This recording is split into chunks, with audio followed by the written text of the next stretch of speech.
gurigeena naagu kaalay waxa ku casuumanaa wax Soomaali u qaalisan isku casuuman ku casuuminayn maxay waxaas gola wax qarsoon la ilaaha illa Netanyahu ra'iisul wasaaraha dalka Israa'iil ee maanta aqoonsigiina siiyay hadduu Soomaaliland imaado gaar ahaan gurigaaga maxaad ku casuumi lahayd sug sheegan ku hayaysu shaydaanna ha noqotay cid kastoo danteena aynu ka dhex aragno waynu hor fadhiisano wal soo dhaweynaa hal laga qabto male tusbax furtay noqonayaan yuhuud baa jeedaadu shaydaanku inay maanta isku dambeeyna waan la qabs qaadanna qorniyo ha igu sirin ninka damiin waaye dawladnimaan helay hey Muuse aday ku taala waxa yuhuudan isku qolanay may waxba lagama qaban karo iyaga calankoodii dhiba calankii keena calankii yuhuudan dhiba imaka luutan ma soo qadeen miya wax ma khaldan alosh ma laga hayaa asdaam yuhuudan ma hadnaqayna waanu la macaamilayna way banaantay tadadibu fileeri iyaga yuhuudan oo dhanta Soomaaliya kuma noo tashteen anaga dad xun maanahay alxamdulillah dawladni baynu helay madax banaani baynu helay Soomaalidii ximooyada qarmuunayd baynu ka hoos baxnay anaga dad xun maanahay maxay niga sameeyeen yuhuudan ma hadnaqayna iyaga noo dhaama Soomaaliya iyaga kuwaasa Soomaaliya noo dhaama iyaga yuhuudan noo dhaanta Soomaaliya yuhuudan isku qolanay iyaga calankoodii dhiba calankii keena calankii yuhuudan dhiba إيديبا كي يهودنا إيديبا نكي هيليبا نكي هيليا سوماليا وطلقي ترام با طلقيا سغا يطلا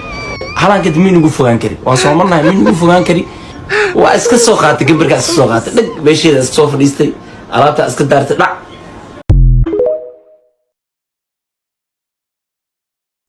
Benjamin Netanyahu ra'iisul wasaaraha Israa'iil ayaa xadgudubkii ugu weynaa u geystay qaranimada Soomaaliya dhibaato badan duruufo adag wax badan ay soo martay laakiin sooma marin midda 26 December oo Netanyahu uu sameeyay oo kale sooma marin Soomaaliya markii uu si sharci darro ah oo ugu dhawaaqay in uu dawlad madax bannaan u aqoonsanayo deegaanada waqooyi galbeed ee dalkeena tallaabada Netanyahu qaaday waa mid aan marnaba la aqbali karin gaf iyo gardarro ku ah dhammaan qawaaniinta caalamka heshiisyada iyo shuruucda dunida ay ku dhaqanto waxay ka dhigan tahay duulaan qaawan oo lagu soo qaaday qarannimada madax bannaanida iyo midnimada dhuleed iyo dadeed ee Jamhuuriyadda Federaalka ee Soomaaliya waxay cadaynaysaa cod dheer ku leedahay gobollada waqooyi ee jamhuuriyadda ee loo yaqaan Somaliland waa qayb ka mid ah Jamhuuriyadda Federaalka ee Soomaaliya dunida cod dheer ayaan intaas ku gaarsiinaynaa kuna xusuusinaynaa waxaan u sheegaynaa caalamka xadgudubka iyo isku dayga Netanyahu